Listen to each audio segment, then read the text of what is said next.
What's up, everybody? Welcome to the After Church Show with Greg and friends.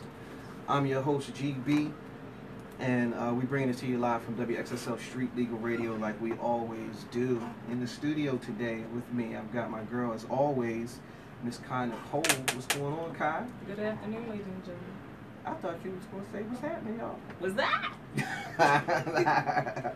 Yeah, and usually I have my man Massey in here on my left, but he's on vacation, so enjoy your vacation, bro. If you're listening to us, Definitely.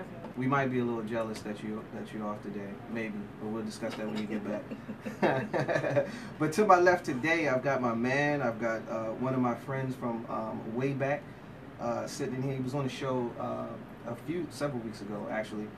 Came in, talked about mentoring and things of that nature, but today I've got DJ Droopy, Mr. Chris Wills, on the air. What's up, sir? What's going on, sir? Thank you for having me.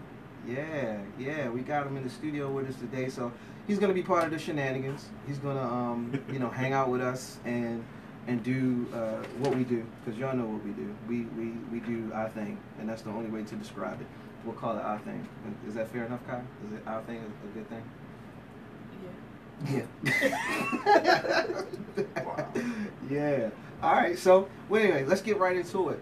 Again, you're tuned in live to WXSL Street Legal Radio. You can definitely hit us up on the web, www.streetlegalradio.com, or you can download the app in the Google Play Store. So if you're able to download the app, it's a quick and easy way of getting in tune with Street Legal Radio. So we encourage you to use the app. But if you're unable to do so, you can certainly hit us up on the website. And everybody else, you can also hit us up via our webpage, which is theafterchurchshow.com. You go to theafterchurchshow.com, right across the top, you'll see a nice bright red bar. If you click that bar, it'll join you live to Street Legal Radio, and you'll be tuned into our show as well. So welcome to the show. We're going to go right into it this week. So last week we spent a lot of time on a topic that was definitely serious, something that we certainly wanted to talk about.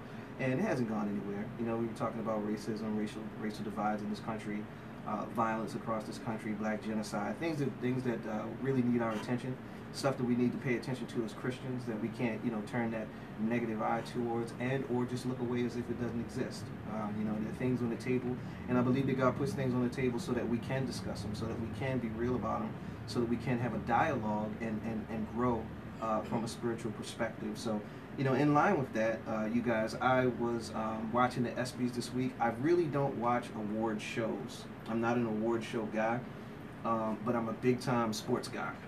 So when you mix sports and an award show, I cave in and I'll and I'll watch. So it was pretty fun. They actually had my man John Cena, for any fans of WWE, just a huge, massive guy.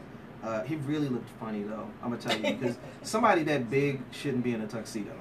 Do you know what I'm saying? I'm serious. He was just at one point I was just looking at the TV like, is he just going to rip this off like Lou Ferrigno?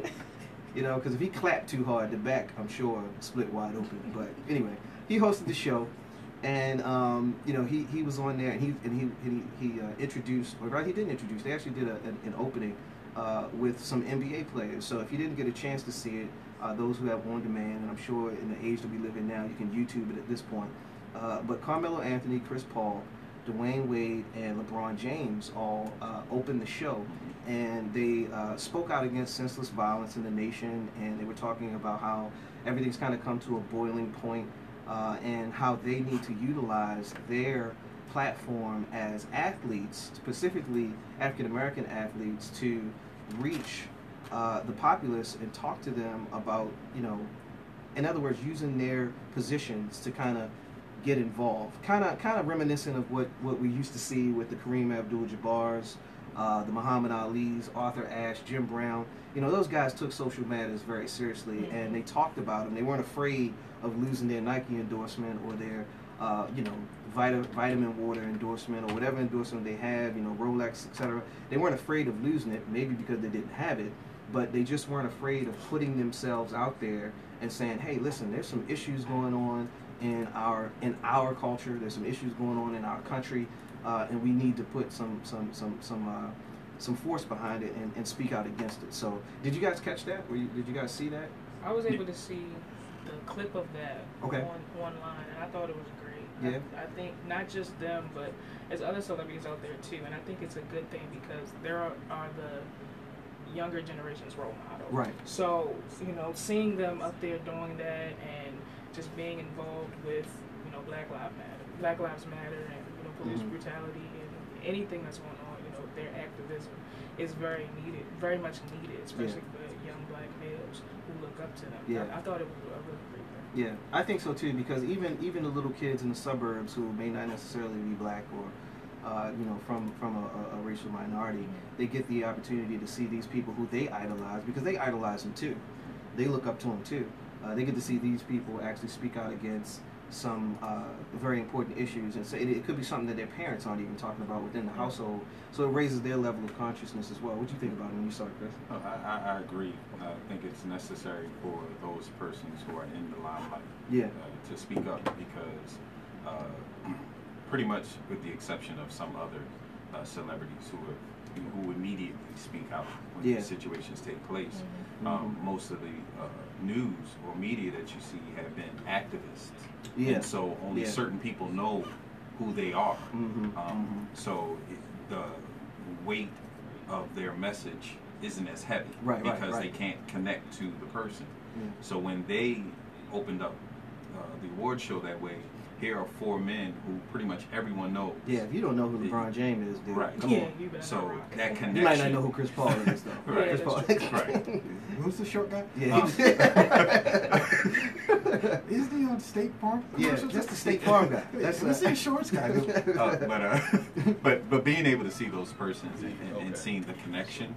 Yeah. Now the message has that much more weight to it It's because a universal appeal. now LeBron is saying something. Right, So exactly. if he's saying something, now it has to be serious. So even those who may not be aware with those persons on the front lines of this whole scenario, now that they have a universal person that they connect with, now everyone starts to pay attention. So I'm glad they did it. So even if the only reason somebody pays attention to LeBron is because of his sneakers or because of he's King James, whatever the case may be, I'm fine with that because the message and I think that I'll give credit to Carmelo Anthony because he initially said this several days before via I think it was a tweet. I think it was a tweet that he put out there, and he was basically saying, "Guys, come on, it's time. We gotta speak up." So it was kind of him that he motivated this whole thing, and then ESPN kind of collaborated and put it together. I thought it was awesome. I thought it was really good.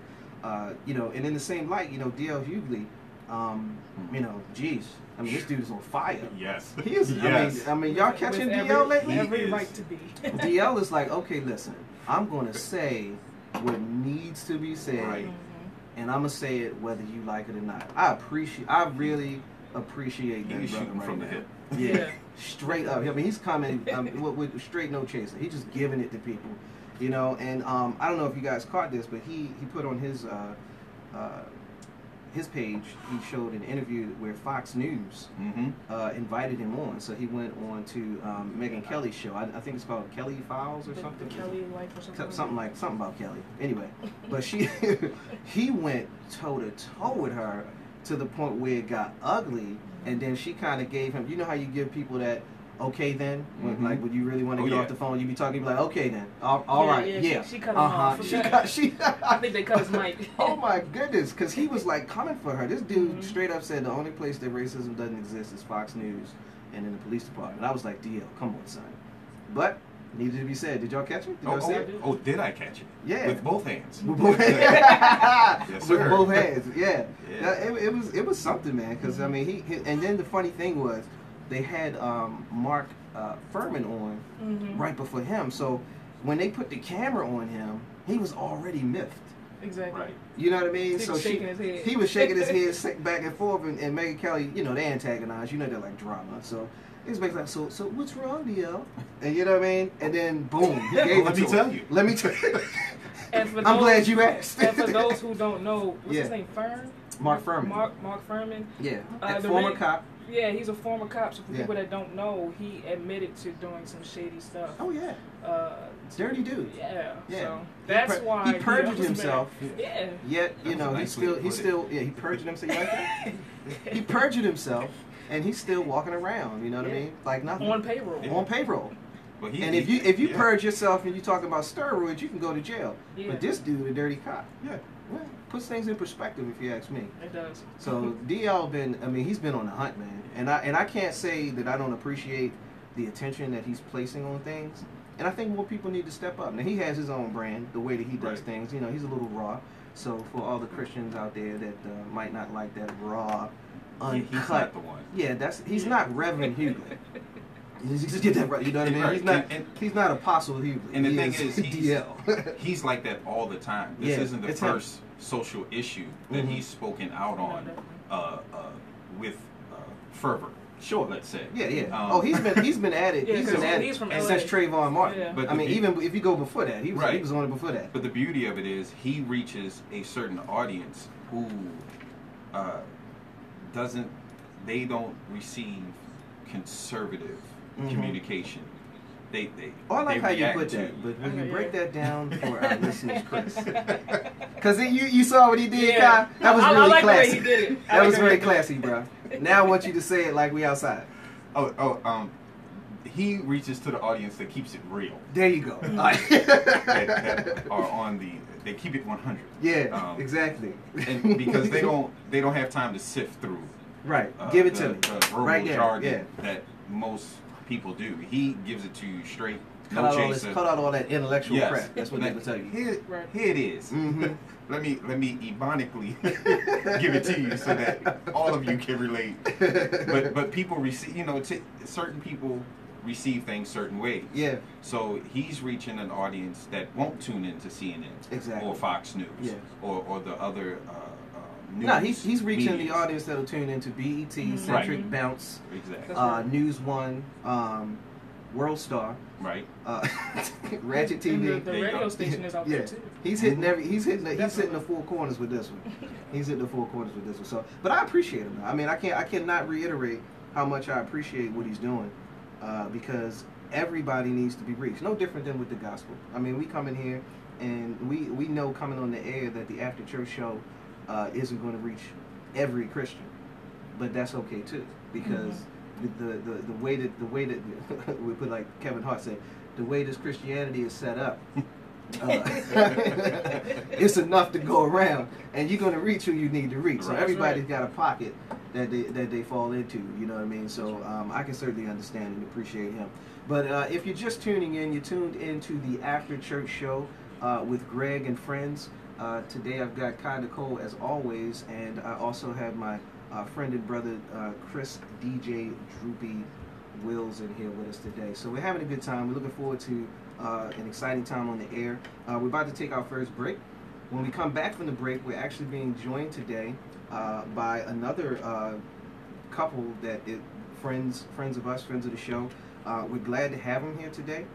Stacy and Eric Gay will be joining us today, and they're going to be talking about couples fitness and things that we can do to just improve ourselves, because as you know, we have to be balanced from all sides.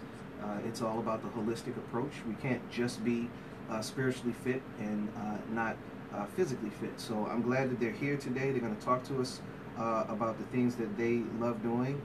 It's an awesome couple. You guys are going to have fun.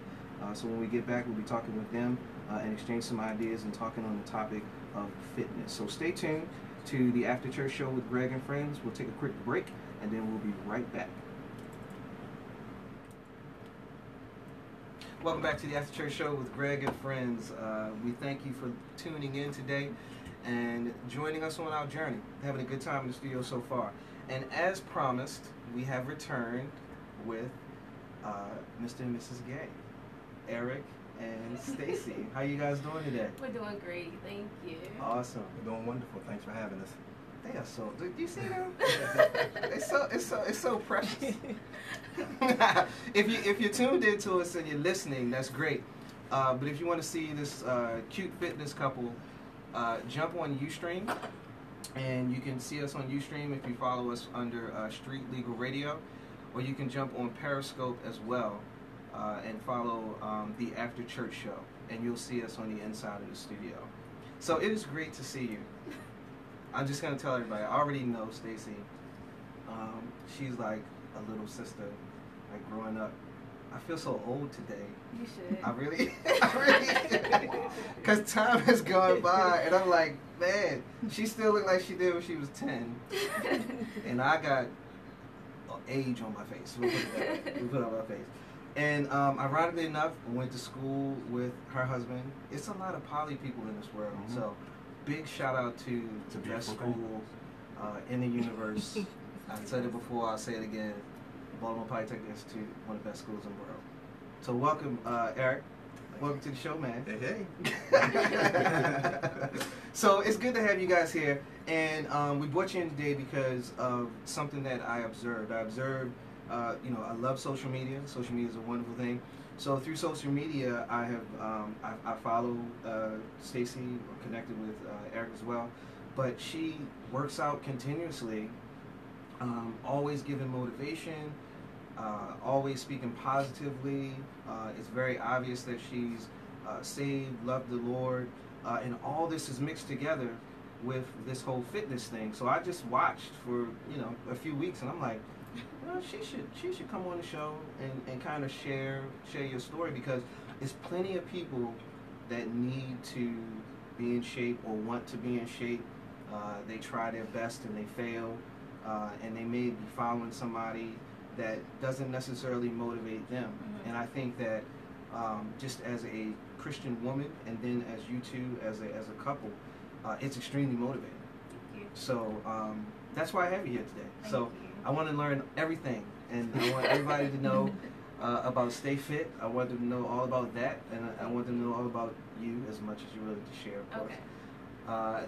And we'll go from there. So I'm going to toss the ball over into your court, and you guys introduce each other in your own way, and then tell us a little bit about yourself. She defaulted to Eric.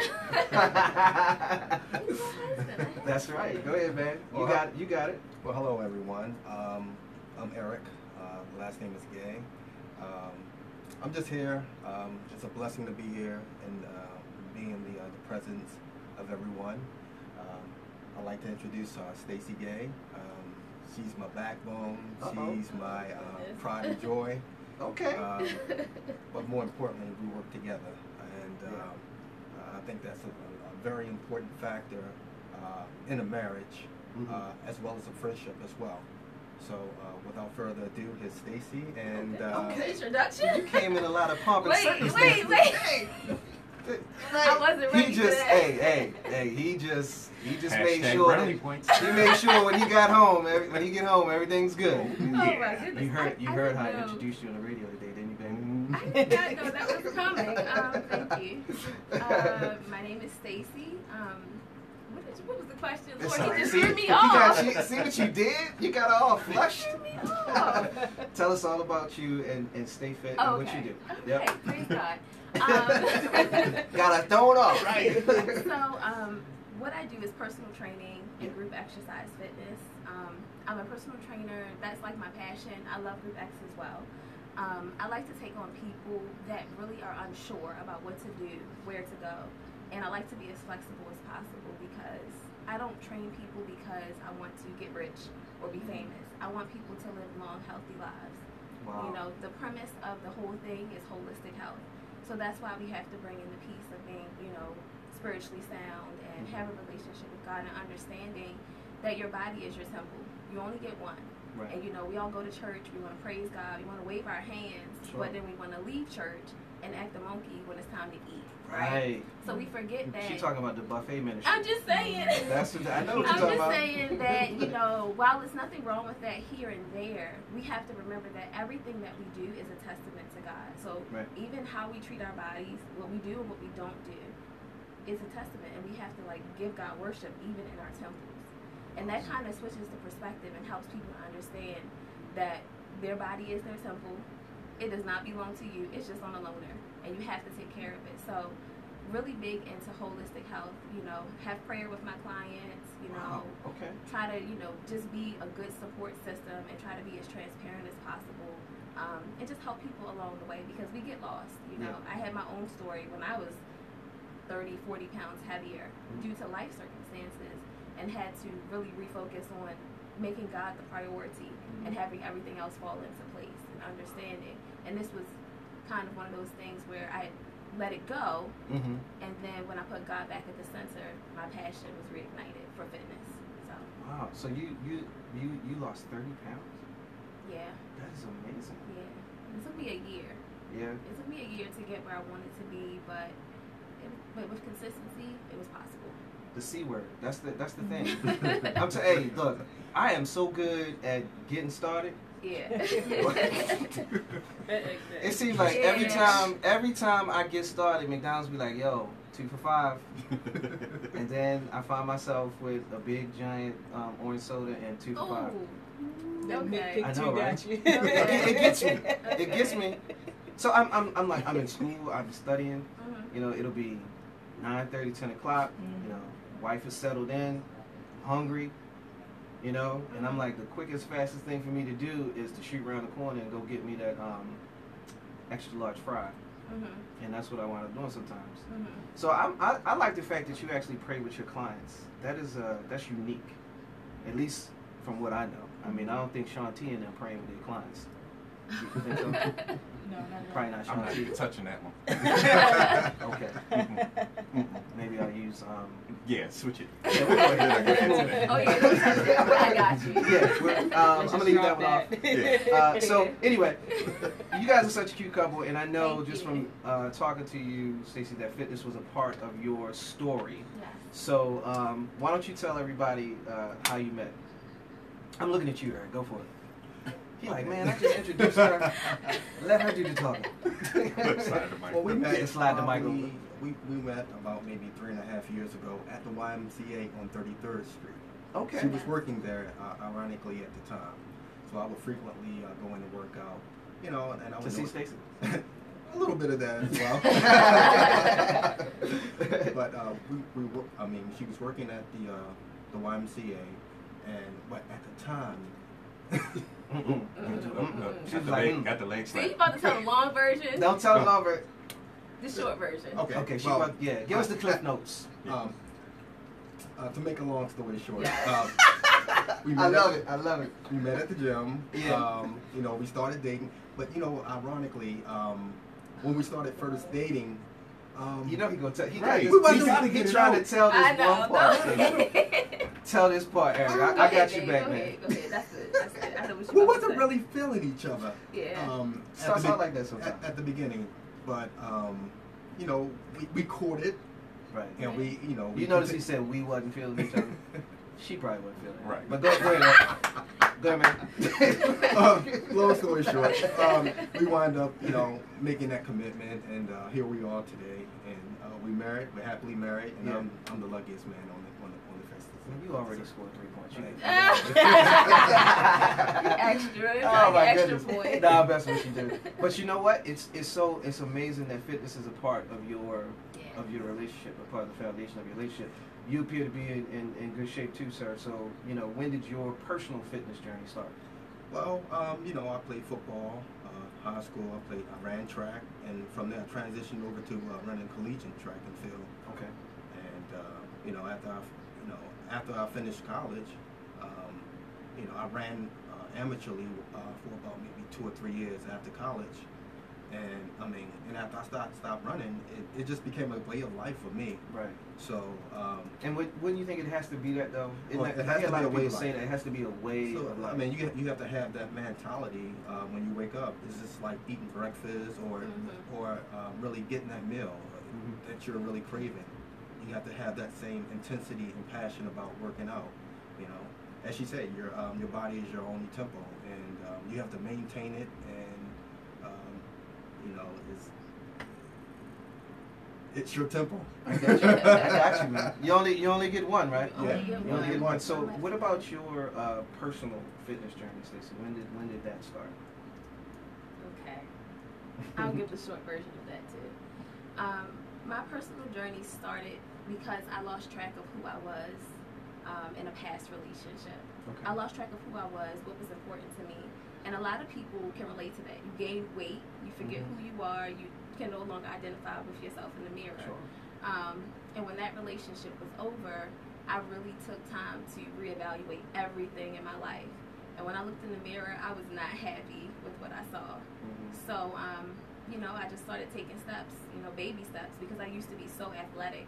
But gaining that much weight, it can really be a struggle. Sure. So I started with walking, then I started running, then I started lifting, then I started doing everything I could 7 days a week. Wow. I don't suggest that because you do need a rest day. Yeah. But at that time, that was what I needed to get myself motivated. And like he said, you know, the more I did it, the more I craved it. Because then, if you're consistent, you start to see results, and you're like, okay, I'm getting results, so I need to keep doing this, you know. But having that change in my life and just having that time to look in the mirror is really what changed me and made me take that first step. Okay. Yeah. So when you guys met, you were on that journey already, or had you just begun that journey? When we first, I cut him off. Probably shouldn't have, because we have a long story. I see how y'all do this. I see how you do. I'm sorry. Oh. Cut off the camera. It's fine. Right. Okay. They need a moment. So anyway, when we first met, I was heavier, and then when we met back up, I had started losing weight. But like he said, I was working at the YMCA.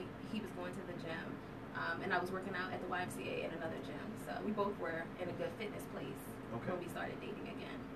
Awesome. Yeah.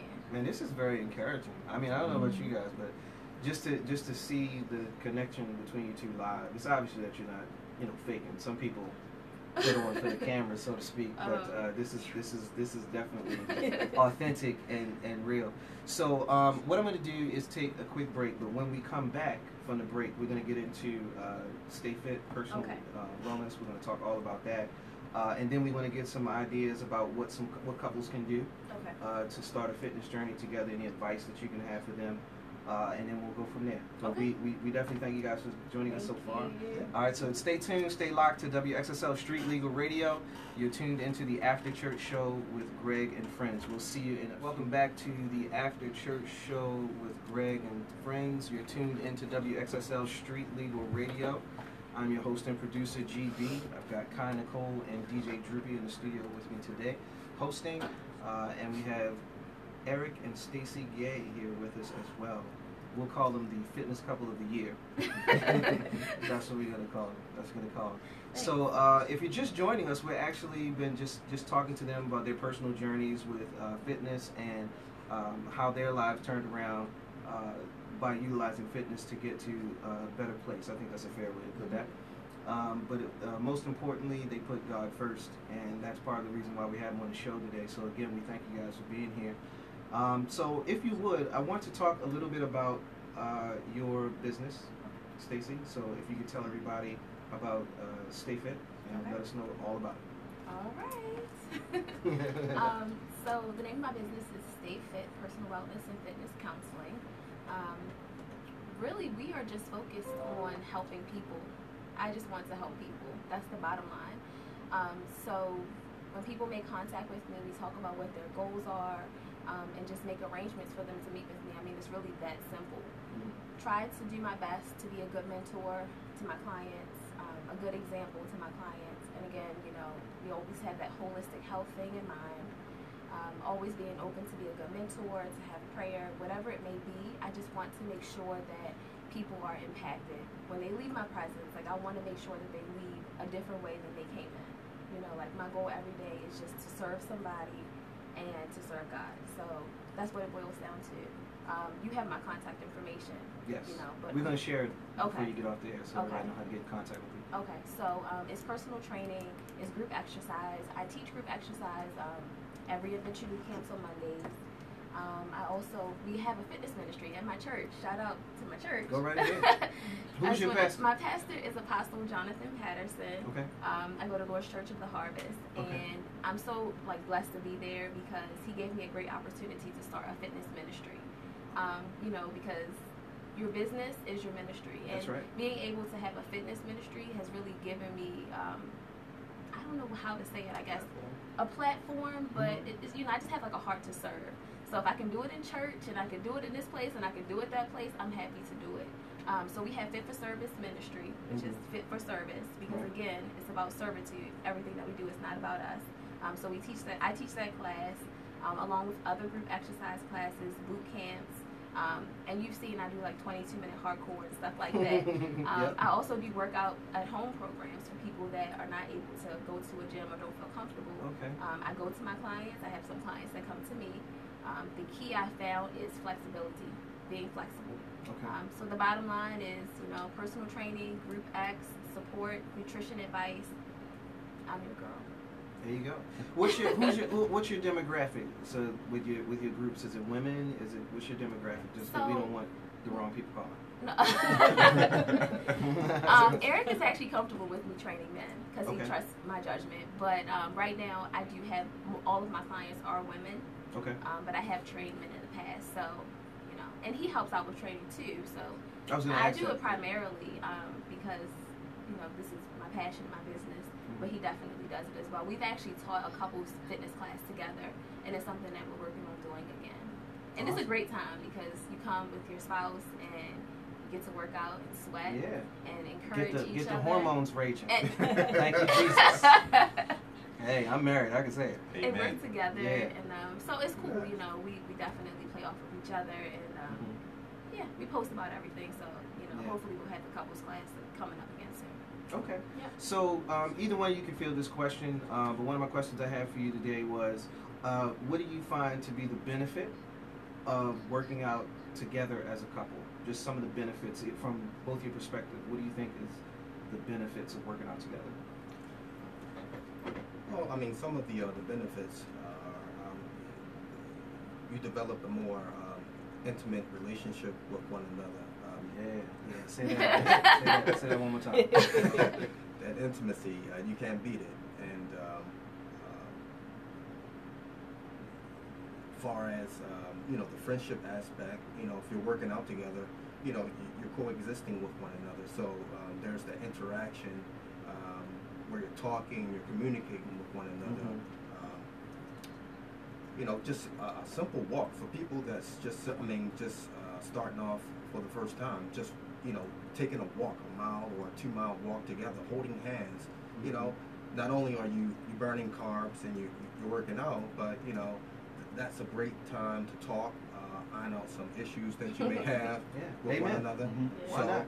And plus, you're 1.5 miles away from your house. Exactly. So I mean, just simple things like that, and I mean, your job is to uplift your spouse, and you want to be you want to support one another in everything that you do, and I enjoy doing it. Again, this is a way of life for me, and I'll be doing this until I'm 80, 90 years old. So. I hear that, man. Yeah, so it probably makes it easier. So it's a little difficult, I'd imagine, if you have a spouse that is not as into fitness. If you were going out every day, running 2.5, 3 miles, 5, whatever it is, and every time you came home, it was like donut holes on the countertop. This is probably hard to do. So it's beneficial that you two are together. So what do you see as the benefits? I think that if I could just comment on what you just said, I think that sometimes you do have that thing where opposites attract, and you may be passionate about something and your spouse is not. And I think the key is to win them over. And they always say, what is it? Sugar is sweeter than, what is it? I can't think of the saying. Honey is sweeter than vinegar. Honey is sweeter than vinegar. That's what it is. Okay. That's what you it is. Catch more flies. Catch more flies. With honey. Yes. Yeah. So it's one about sprinkled sugar on something too. It is something, right? You can't say that one on this Christian beach. I don't know that one. But that's the point. And when it comes to like your spouse not wanting to work out, helping them to understand the why and helping them to understand the benefits, and not making them feel bad for not doing exactly what it is that you do, that type of thing. Yeah. I'd imagine motivation is key too, though, absolutely. Right? Because if you don't feel like it, then you've got somebody that is going to say, "Come on, that's a definite benefit." Yeah. And when I look at him sometimes, I'm like, okay, I gotta step my game up, and it's beneficial. Like if I'm tired and he's like, well, I just worked 11 hours, but I'm still going to the gym. I want to keep up with him. I want to be able. We both want to live long, healthy lives. So, working out together, making time to work out, even if you're doing it apart from each other, is still very important. Okay. Briefly, talk to us about diet, things you eat or shouldn't eat, or eat in moderation. You know, I always try to leave a door open for myself.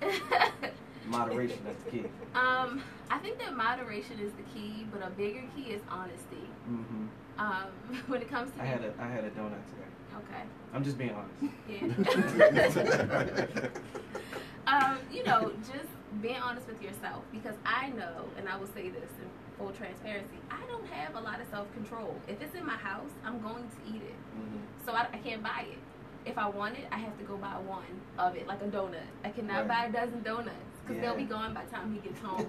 So I can go buy one if I'm having that type of craving.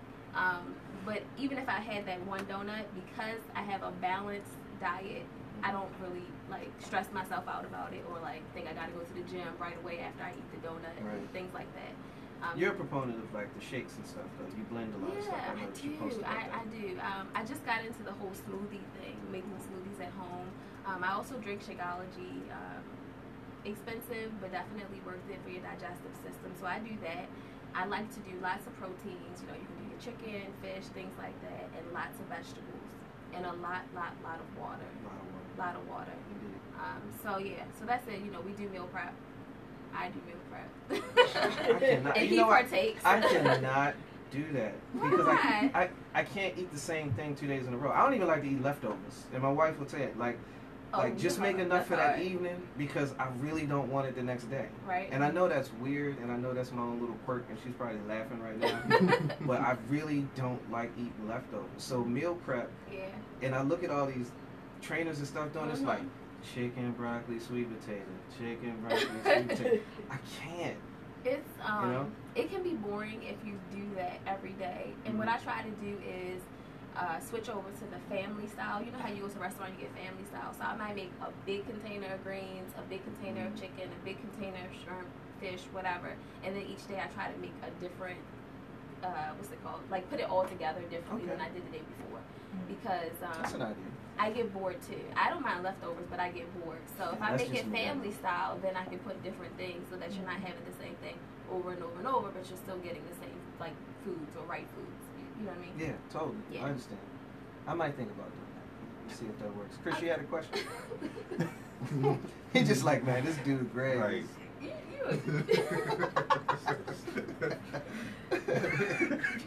Hey, I didn't make me. God Hey. Amen. Blame my creator. Never that. Not right now. So my question was, if a couple wants to work out, but their work schedule or things of that nature may cause conflict, what advice could you give to that couple that wants to work together, but for whatever reason it may be a little difficult for them to meet in the middle, so to speak, to work out together? Okay. That's us. We don't work out together all the time. We do when we can, but when we can't, we still hold each other accountable. We're always accountable to each other.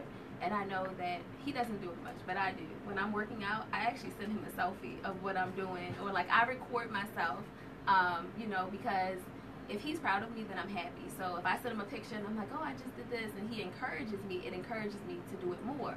So we're still connecting on a fitness level and holding each other accountable, even though we're not actually doing it together. And then the other part was when we did the 22-minute program, we were doing it. It's a 6-day. You have to do it 6 days a week. But our schedules are very different. So like, you know, if I'm training, I'm out the door at 6 a.m. and then he leaves work at 6:30. So we don't connect again until late in the night. So I would do mine like midday in between clients, and then he would come and do the same workout later that night. And then that gave us something to talk about because we just went through the same workout. You know, we're still holding each other accountable, and we kind of connect on that way. You know what I mean? Yeah. So even if it's not together, you can still kind of work together and make a plan, or, you know, support each other. That's what's really important. Cool. Kai, you had a question? My question is, where do you see Stay Fit in the future? What do you hope to get in the future? Oh, goodness. Yeah. Vision for Stay Yes. Fit. So my vision really for Stay Fit is really just to have a place and an environment where people can go and be comfortable with training. Like, I really would like to have a facility that is Christian based, where people can come and feel comfortable to bring their children to work out, because children need to work out too, and to have more of an environment of a holistic health environment where you can come and you can get counseling, where you can come and there's midday prayer, where you can come and work out and feel like you're in a safe environment. I know that's definitely a vision for the business, as well as for us to be able to work together full time in this fitness field. Just basically that's pretty much it. Like, you know, just to have that facility where people can come and be safe. Yeah. Because there are no Christian-based gyms. I don't know. It would be nice to have one. You ain't got to worry about the language. That's the thing. You ain't got to worry about all the pumps and the bump. The pumps and the bump, right. You know, you ain't got to worry about all the extra. Right. Because some people go to the gym, and I won't name the gym just because I don't want to get sued, but yeah. I was at a gym, and it was like Ratchet Central. Yeah. And I was like, are we here to work out? Right. Or are we here to see who we can get with? And it was more so the latter. More people was trying to hook up, and it was just like, come on. You know, you on the weight machine doing sit-ups, and every time you come up, somebody doing push-ups in your face. You know what I mean? That kind of thing. Or they staring right at you while they... Right. Like, don't look at me. I'm working out. Right. Right. Yeah, no. You know, it's annoying. I think that that's something, you know, one thing that I've learned that my pastor has taught me, like, if it annoys you, if it bothers you, you're probably here to change it. You know, I ain't that going to the gym.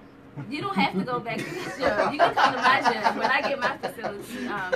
But you know, that's the key right there. I just really would like to have a place that you can come and feel safe, where you can come and get salvation, where you can come and just, you know, let it all hang out there and know that God is there. You know, even though it's a gym and you're still coming for fitness, it's just something about being able to go somewhere that you know that you're going to get that type of help. Absolutely. So it's all about service, like you said. It's really all about service. Now, I just want to thank you guys for stopping by today. It was a pleasure to have you on. It was a pleasure to meet you guys as a couple and sit here and have this conversation with you. I think that a lot of people will be blessed by looking to you as an example and setting goals to as a couple to work out. So we'll make all of StayFit's information available, but in the meantime, if you want to, right now you can jump on Facebook and check out their Facebook page, Stay Fit Personal. I said stay put. Stay put. That's the opposite of what we want you to do. We want you to get up and move. So Stay Fit Personal Wellness. At Stay Fit Personal Wellness on Facebook, and you'll see this beautiful couple in their profile pic. So just thumb through there. You know, is it all right for people to send requests to the page? They can send requests to the page. They can also go to my personal page because I post a lot there too. And I'm also on Instagram at Stacy_StayFit. Okay. Yep. And on your personal page is what on Facebook? Stacy Gay. That's it. All right. It's linked to that. So it's linked to that? Yeah, okay, cool. See it on there. Awesome. So we'll also put all the information on the After Church Show fan page, and we'll also put the information on the After Church Show page as well, to make sure that if you are getting serious about fitness, or if you want to get serious about fitness, this is an outlet for you, and we'll make sure that information is available. But again, on behalf of me and the crew here, I want to thank you guys for coming down on a Sunday and spending some time with us. We greatly appreciate you coming down here and sharing your ministry with us. So thank you very much. All right. Stay locked, stay tuned to WXSL Street Legal Radio. Check us out after the break. We'll have more of the After Church Show with Greg and friends. See you in a few minutes. Church Show with Greg and friends. We hope that you enjoyed the mix at the top of the hour. That mix was brought to you by our very own DJ Droopy, who's guest in the studio today. Good job, sir. We appreciate your art. We appreciate the gift that God gave you. If you want to take a quick second, why don't you tell everybody how they can get in contact with you if they want to have your services? They can reach me via email, djdroopy037@yahoo. I also have a fan page, DJ Droopy Baltimore on Facebook. My personal page, if they want to, Christopher DJ Droopy Wills. Any of those forms, they can reach me there. Get to me. Let me tell you guys, this guy is talented. There's a lot of DJs out there. It's a lot that you have to choose from, but quality is very important. This is not a ratchet brother that doesn't have common sense. This is a saved man of God who still know how to make tables do what they do. I don't even think they use tables anymore. Don't you have them little things now? Oh, we still use tables? You still use tables? Yeah. We use controllers, but we will pull out the turntables when okay. need. So you still flip albums every now and then and put that Oh yes sir. get that needle on the record sound. Oh man. So let's get into our shenanigans. You know what time it is. It is time. So this week, there was a premiere on the TV networks of the show called The Preachers. And if you are not familiar with The Preachers, it stars 4 African American preachers. I guess we'll call them pretty popular preachers. One of them being Baltimore's Jamal Bryant. The other is John Gray, who's a pretty well-known comedian / pastor. The other gentleman is E. Dewey Smith. He actually he does a pretty good job of preaching. So if you've not seen him, he does a pretty good job. And then Oric Quick. I'll admit that I had no idea who Oric Quick was. And I just like saying Oric Quick. That's his name. But anyway, these 4 gentlemen their show premiered last week. And I was just thumbing through, social media like I do. And I ran across a clip of another Baltimorean comedian by the name of Monique. And she was on there with her husband. And they were talking about their open marriage. So if anybody listening, if you have small listeners in the room, we're not going to be talking about anything graphic or anything like that, but it is a bit of a taboo subject, so if you want to put cotton in their ears, now's the time. But they talked about their open marriage, and open marriage is basically a loose translation of what it is each spouse is afforded the opportunity to run their life as they will. If they want to be involved with other people, if they want to be intimate with other people, if they want to be intimate with 2 other people, if they decide to, as long as they are quote unquote honest with each other, it is accepted in the confines of an open marriage. So she talked about this, and everybody assumed that it was her husband who initiated this, and it was her husband that probably was the one that said, this is what I want to do. And she took offense to that, actually, and she stood up and said, hey, look, this was my idea, because I'm on the road, and I didn't even know she was on the road. I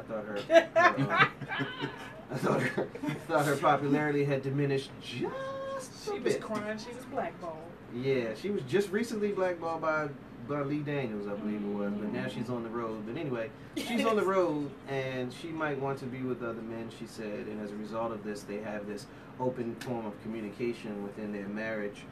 The technical term for it is polyamory. I got to hit you off with that SAT every now and then. But polyamory is what it's referred to. Some people call it poly, not to be confused with the illustrious school, but it's some people call it poly. So, what are your thoughts on this, guys? I personally, no. But what do you guys think? Kyle, what do you think about that? I think it's absolutely ridiculous. I mean, obviously, from a Christian standpoint, it ain't right. But my thing is, that's why we got so many diseases floating around. You can catch something. I'm just saying, I would be scared to catch something, because you never know. You might think he's having an open relationship with another woman. Boom, boom, boom. Wow. Yeah.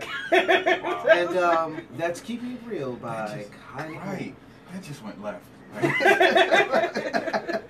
I'm just saying.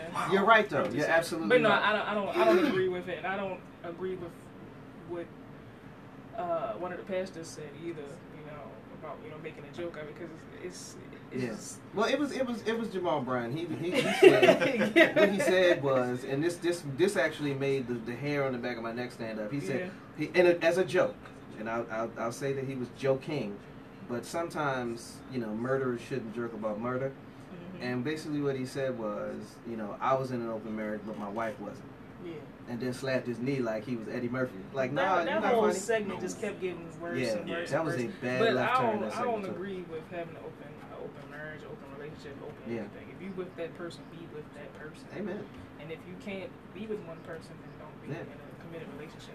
That's how I feel. One man, one woman. That's what marriage is made of. What you think about that, DJ? He had to breathe on Yeah. it. I think it had to. I was literally watching it, and this is a show called Preachers. Right. Exactly. So the fact So there's that an that was, expectation, right? right. Exactly. So the Yep. fact that that was even a topic that was being discussed had me kind of blown for Right. a second. But then the fact that it was entertained, Mm-hmm. for whatever reason, whether it's Yeah. ratings or things of that nature. Well, you know, but you got to sensationalize it. and I get that, but there's this thing called the standard Sure. that we're all commanded to Mhm. live by. So I understand you have to do what's necessary in order to keep your show on the air. Sure. But when you don't keep the standard as the forefront, Right. and so that just lost me. And at the end of the day, like she said, ignorance of the law is no excuse. Right. And when you make a covenant, you are bound to To the that covenant. laws of that covenant. Right. So nowhere in any scripture or verse when you read about marriage does it say, oh, but if you're on the road, Add somebody in. right? See, my thing, I didn't have a problem with them talking about it, but in agreement with you, the standard that should have been raised, I think it should have been one that refuted Right. Yeah. what they were doing, not jokingly accepting it and making it some sort of making it easy. They condoned it. They did. There you go. Pretty Yeah, And that just that's- goes that's a back good way to of putting it. what we talked about weeks ago. Right. Was about, putting the world in the church. Like Yeah. all that worldly stuff, putting it in the church. And it's like, Yeah. y'all basically making it seem like it's okay. And you're supposed to be teaching that it's not okay. Right. So. Yeah, I'm with you on that. I was let down by the way that they did. Now, Definitely. to John Gray's credit, there was Yeah. a at the end, like he spoke out against it, and he was like, this is not something that I would allow in my own marriage, and I think that was awesome. But I was like, man, the way that came across initially, and then the husband, I'm just trying to sit here, and I'm laughing on the inside because I'm like, I'm trying to imagine how I would feel if I was that husband. And my wife come to me saying, hey, listen, I'm out on the road. There's some other dudes. And I might want to entertain them, but I just think that we should be honest with each other and let you know. I said, you can stay out on the road. That would be my answer. You can stay out there. The road is your friend. Because I'm not. Right, exactly. But anyway, just something interesting that I saw. Something else that I saw this week, and I don't know if you guys had a chance to take a look at this, but are you familiar with Christian Mingle? Yes. Christian Mingle dating site. Yes. So the Christian Mingle dating site, they were in a lawsuit recently. A lawsuit was levied against them out in California. And this is a very interesting topic for a couple of reasons, because it speaks about civil rights versus religious rights, which is something that I always find to be an interesting conversation. But basically, Christian Mingle settled a lawsuit that will now force the Christian dating site to add a category for same-sex dating after the anti-discrimination lawsuit was won in California. So this was a class action lawsuit. We actually had this on our fan page. If you went on our fan page, we ran a poll this week asking you to vote whether or not you agreed or disagreed with the ruling in this court. Overwhelmingly, most people disagreed with it. We did have a couple of folks that actually agreed with the lawsuit and agreed that they should allow for this to be done, meaning same-sex dating via the Christian Mingle website. So my thing is this, and I'm not speaking out against the fact that there are people that do same-sex dating. I mean, that's another topic, that's another story. But what I am interested in is your guys' perspective on the fact that this law made them have to add this category to the Christian website. And I preface that by saying this. Everybody has the right to make their own choice in this life. You know, now whether we agree with the choices and whether or not you know, they are based upon what we believe in, that's a separate thing. But as citizens, we have the right to do to make the decision that we want to make. My issue is, and my problem is, that this is a site called Christian Mingle. So obviously there's something that goes along with that. There's expectations that go along with that. Why have that category added to Christian Mingle? Why not just, as there already is, create a dating interface that's appropriate for the audience or the demographic that's out there? So that's really where my challenge is. So we ran a poll this week, and it appears that probably at a ratio of about 8 to 1, everybody disagreed. There were a couple of statements that were made, and I'll read one of them off because I found it to be interesting. But one of the individuals that responded says that I always try to refrain. I always try to remember to refrain from judging others because they don't sin the same way that I do. Secondly, I think the focus is not pointed on the correct issue. The slogan of the company, I believe, is something similar to "God finds a match for you." This speaks to the very reason I find it difficult to follow one specific religion. My God doesn't have time to matchmake through websites. To me, it's yet another opportunity for man to selflessly profit from the loyal followers of his word. I trust God as my fellow man that I often find difficulty trusting. Now that's a loaded response there. But what I extracted from this response, and what I found to be interesting, is the fact that they didn't feel that the focus was pointed in the correct issue.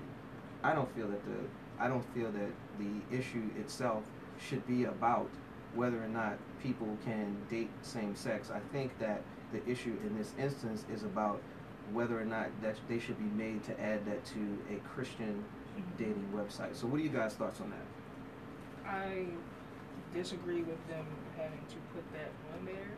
I feel like there's so many other websites that they could have went to. I think at that point they just really just seeing how far they can go at this point. Yeah. How much they can get.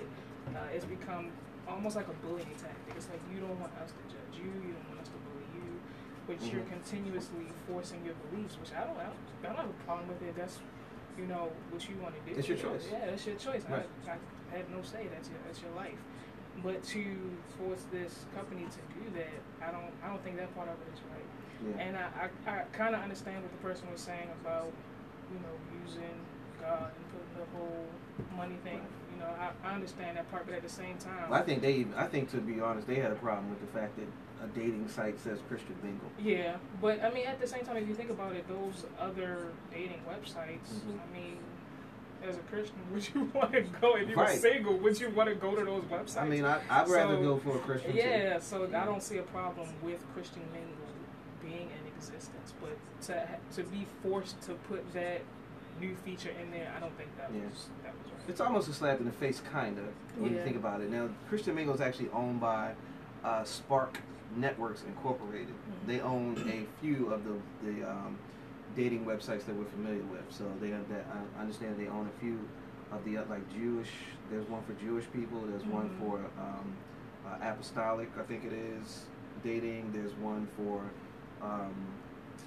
it's another big one that they actually, and it'll come to me, but either way, so it's a larger company that was sued, and now it makes it for all of their websites. They have to make sure that this category is there.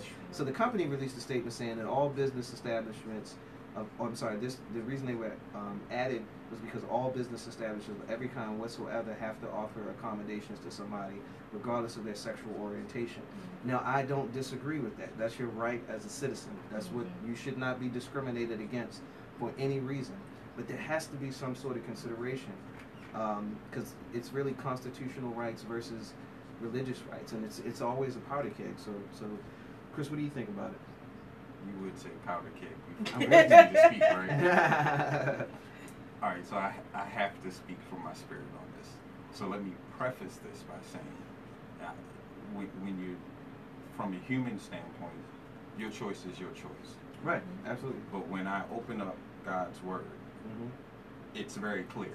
Which it should be. And not just about that. He's clear on sin, period. Right. So what we can't do, like she said, no one sin is greater or lesser than the other. Correct. So in those scriptures, there are several sins that are surrounding it. So never forget that. So not only should we sue and get that component added, you should have one night stands added. I think that's called Tinder, isn't it? Yeah, that Right, is. but I mean, there should be a component added to Christian Mingle for that, for chance encounters, or Oh, you saying put the I mean, put the booty call like I on said, ChristianBingo.com. So sin is sin is sin. So if you're going to sue for one, sue for them all. Right. So I'm saying that to say that it's not my opinion, it's God's word.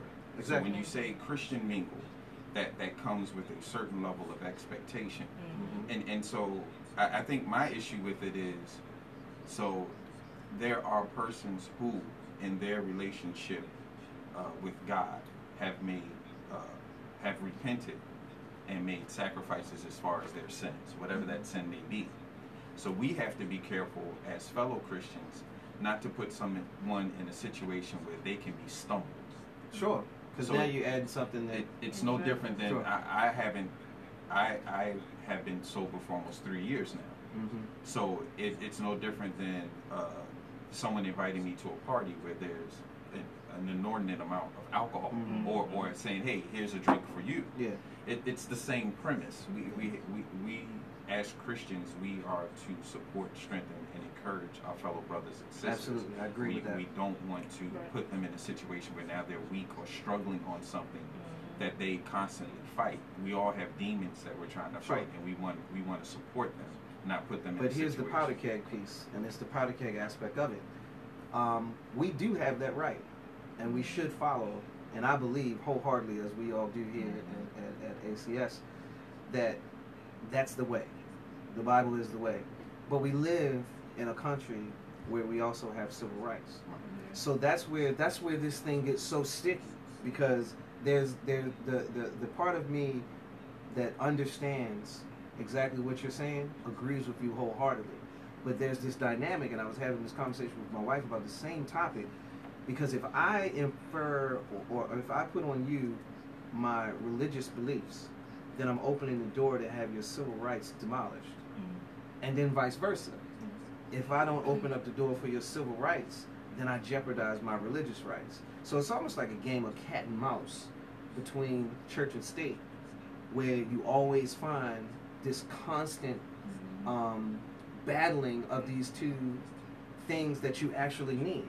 Because the same Constitution that gives me my religious rights gives this individual their civil rights and gives them the right to sue a company that doesn't respect their civil rights. You follow what I'm saying? So adding to that powder keg. Oh yeah, that's what it is. So then that's why the person made the comment about monetary gain. Right. Because if you are truly for, then you would be willing to make that sacrifice. And get off Christian Mingle. If it contradicts what you believe, the money shouldn't matter.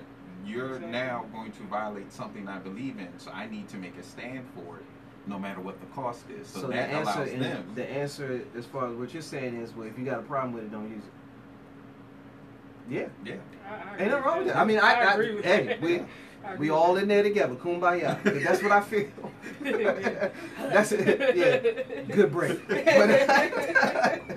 But I just found it interesting that that was the case. And it's like big business is one thing, and then your religion is another thing as far as this country is concerned.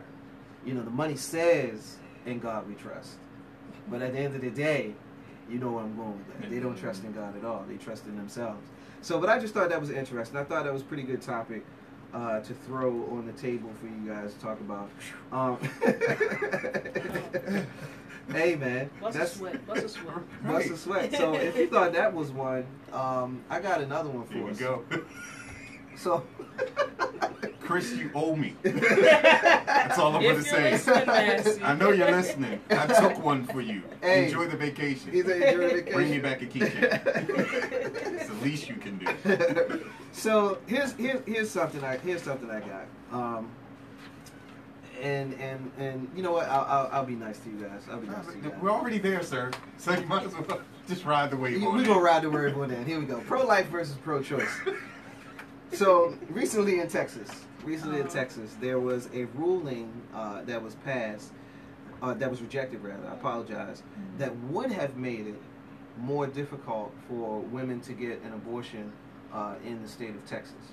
So they were trying to kind of put stumbling blocks in the way to make it a little more difficult for a woman to have the right to choose. So to piggyback right on what we just got finished talking about, because we're talking about religion, your beliefs, versus the Constitution, because sometimes that's what it boils down to. So check this out. I want to know if you're pro-life or pro-choice, and I want to know how you feel about this. So pro-life is this. Pro-life is to say that a person believes that the government has an obligation to preserve all human life, regardless of intent, viability, or quality of life concerns. That's what a pro-lifer believes. Pro-choice person believes that it is that the individual should have unlimited autonomy with respect to their own reproductive systems, as long as they do not breach the autonomy of others. So basically, your body is yours. You have the right to do what you want with it. Interestingly enough, if you are pro-life, then you believe that the following things should be prohibited: abortion, assisted suicide, the death penalty, and war. And if you are pro-choice, you believe that your right to the following things should be protected: abstinence, celibacy, contraception usage, abortion only within the first 2 trimesters of childbirth, and that's it. So, based upon that, pro-life versus pro-choice. Which one do you actually think you are? Because pro-choice, if you're pro-choice, right? I mean, if you're pro-life, you don't think that contraception should be used. Interesting, right? If you're pro-life, then you believe that a person shouldn't take contraception. So, there we go. I tossed it out there. Play with it a little bit. What you think? For me, He said, "You go, Kyle." Ladies first. Ladies first. I wasn't expecting it to get that beat. that beat that fast. Man, if Nancy was here, he'd be like, I think. We'll circle back around. I need to process all that. I need to process that. But no, in all seriousness, that's a hard thing for me to say. You know, if I'm not in that situation, that would be hard for me. Me personally, I don't believe in abortion. But who am I to, if somebody's in that situation, you don't know what they're going through and why they're getting that abortion. Right. It might be for all types of reasons. It might not just be because they don't want a baby. It might be financial reasons. They might be super young. Things like that. They could have been sexually assaulted. Exactly. So that's really as It's far tough. as pro-life and pro-choice, the way you put it, it just like slaps you in the face. But for me, I don't believe in abortion. At the same time, I understand why it exists. So Yeah. Pro-life, pro-choice, I can't. It's crazy, right? See, I'll be completely transparent. Up until I looked into this further, I actually would tell people I'm pro-life. I don't think that people should, have abortions. I don't think they should have babies. Blah blah blah. I mean, I don't think they should kill a baby and all this other stuff. That's the way I feel about it. Right. Pro-life, pro-life, pro-life, pro-life. But by definition, I'm actually pro-choice. Exactly. Because I believe that it should be a person's choice to decide. Even though I may disagree with you wholeheartedly, and I know that life is life, and I understand what my view is, I still believe that we all should have the right to choose what we do. I also believe that if you're going to choose to have sex, you should use contraception. Definitely. I also believe that if you want the right to be celibate, you should be celibate. So I'm actually pro-choice. You still bouncing this around, ain't you? Oh no, I'm not bouncing it around. I'm just apprehensive in answering. Hey, I was so shocked because my whole perspective changed. I was like, I think I was the same way. That's why I was I'm actually a pro-choice dude. So Chris, you so Hey, Massey. Man, You enjoying that time off, bro? Man, you better be. If not. So, if we're going by the standard, Mm-hmm. so if you're, and let me preface this by saying, Preface everyone away, has bro. to make their own choice. Mm-hmm. And I'm not against someone making their choices. Me, Absolutely. personally, based on the definitions, I would still be pro-life. And the reason I say that Okay. is if we're going by the word, Mm-hmm. when you're celibate, there's no need for contraception. If Indeed. you're waiting till marriage to have sex, If though.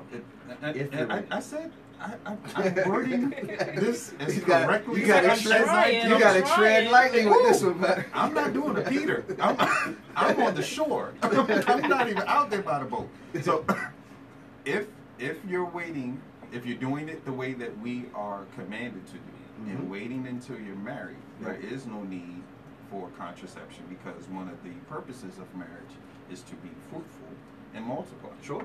So if we're abiding by the standard, then the components that we would think someone needs choices on, Mm-hmm. you then eliminate the necessity for those choices. Sure. If you're going by the standard. If. I got this. If. I'm doing what I need to do. I'm doing what I need to do on my end. He's walking so the ice is cracking. Bring the noise, bring the funk. Come on, the ice- I'm the getting my ice is Savior cracking. glove on. So with that in mind, Mm-hmm. I would be pro-life because, for me, because the standard is the standard, Right. and it eliminates the need for those other things. Got you. I'm actually on board with you. Yeah. But then we have to sprinkle in the reality of fallen man. And that's why I said for me. Okay, so I he would gonna hit me be- with the for me in my house. I in my I didn't even house. say my house. I didn't even say my house because no, I actually had this conversation with my wife. Okay, and cool. and she was online.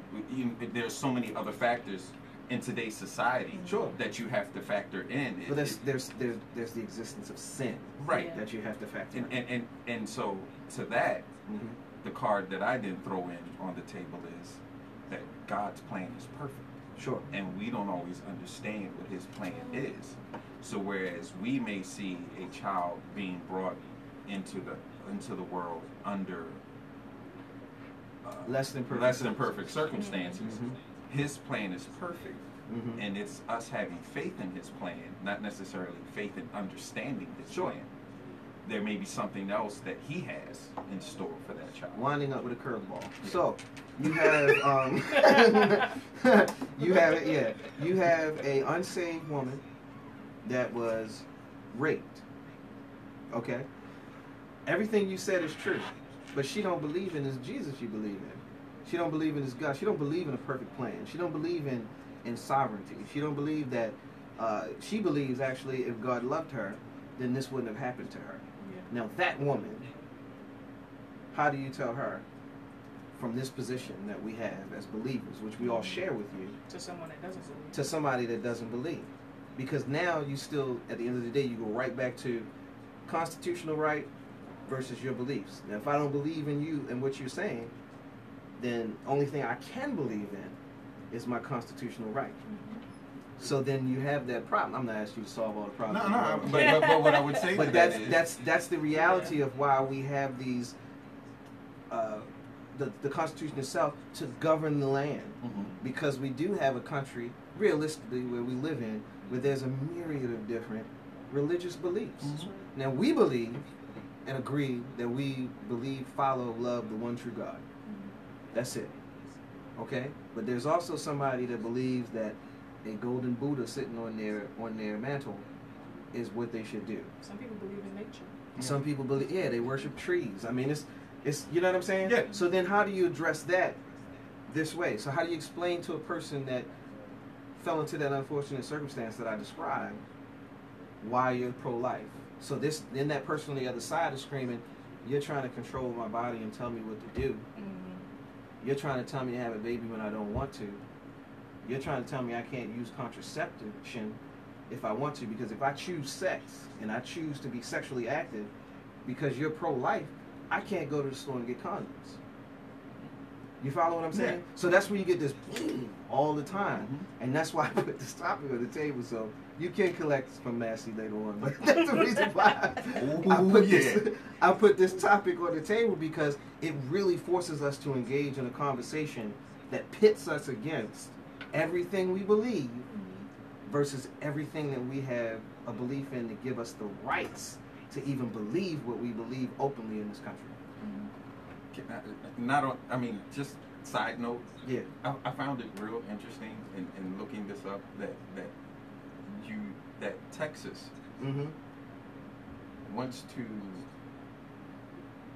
they want to stop you from getting an abortion, but still enforce the death penalty. Hey man, it's the nature of man. I just found that That's the extremely nature of man. ironic. Yeah, when you read the definition, Yeah. it makes it even more crazy. Yeah. Yeah. So what do you got? What do you think? I mean, it's one of those things. I think it's going to be a perpetual ball that keeps to spin and turn, because we're always going to clash at the end of the day. Right. And whose agenda gets pushed further, church or state, and that's really what it comes down to. I mean, it's a thing. At the end of the day, we all came into our beliefs from what I would call unforeseen circumstances. Sure. So we all had a hurdle, or we all had things that we had to accept and move forward from in order to get to the point we are now. And any person who is entering into a relationship with him, they are in that process now. So just like with the other topics, you can choose to focus in on the specific sin and or issue. But at the end of the day, when we look at it, anyone who has a relationship with him now had to come from somewhere. Right. So that question could then be asked of everyone who now has a relationship or belief in God from the point where they didn't.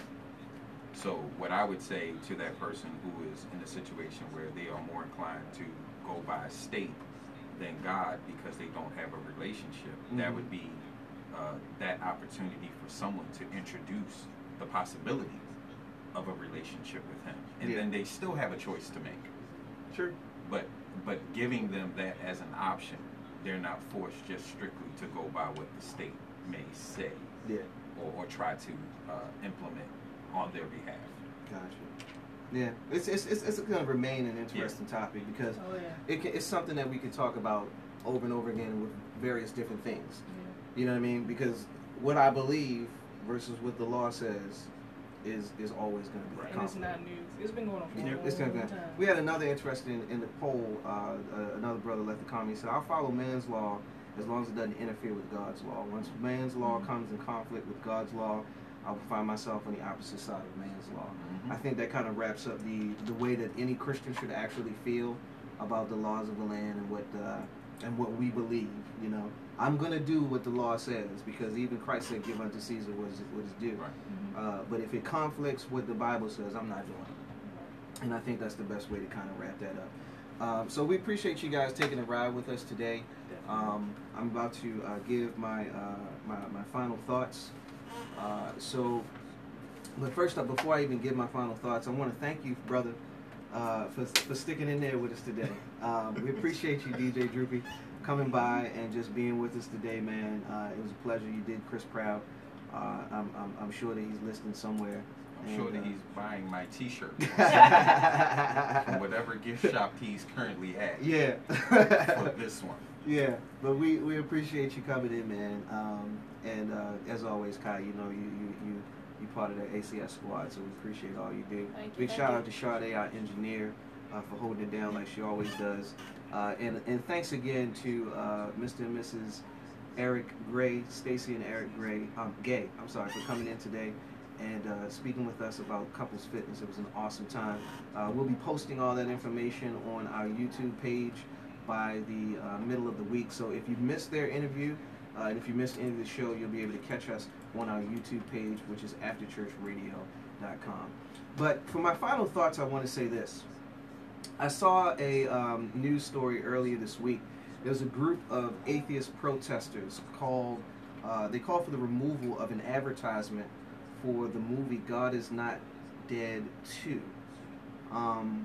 The poster was located, it was a 60-foot poster that was located outside of Quicken Loan Arena, where the Republican National Convention is going to be held this week.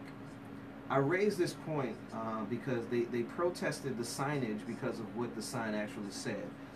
The sign, as part of the advertisement for the movie, says, "I'd rather stand with God and be judged by the world than stand with the world and be judged by God." And this just really drew my attention this week, and it took me to a scripture. One of my favorite scriptures. I have a few, but one of my favorite scriptures is Romans 1:16, which simply states, "For I'm not ashamed of the gospel, for it is the power of God for salvation to everyone who believes." I just want to say this: we should never, ever be ashamed of our salvation. We should always be willing to make a stand for Christ, regardless of who doesn't agree with us. Christianity itself was viewed as controversial. Christ was viewed as controversial because he came at a time where the Jewish beliefs were dominant. Judaism was what was socially accepted and widely taught in those days. And when he came with a level of controversy. And when I saw this news story and I saw these atheists stand for what they believe in to the point where they raised enough stink to get this sign removed, it really made me look deep within myself to say, am I doing everything I can to stand for Christ? Because there are people who will stand against Christ in a heartbeat.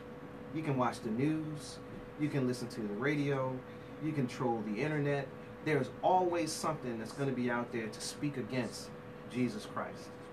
And we should be willing to make a stand for Jesus Christ just as much as people are willing to stand against him.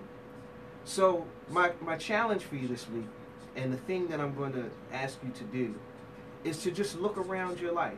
Look around in your life, in spaces in your world where there's opportunity for you to stand for Christ.